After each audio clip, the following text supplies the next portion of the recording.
In this video, I'll show you how to fix the too many concurrent requests error in ChatGPT.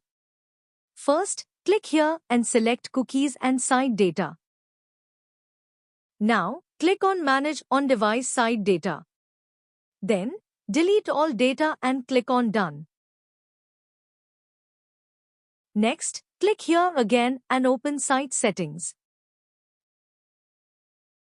Now, delete the data from there as well. After this, open the command prompt.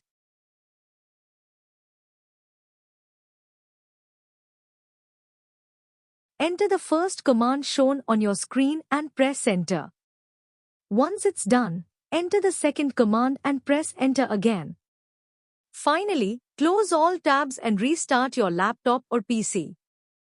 After restarting, open ChatGPT again and check if the problem is solved. If this video helped you, don't forget to like, share, and subscribe for more useful tech fixes.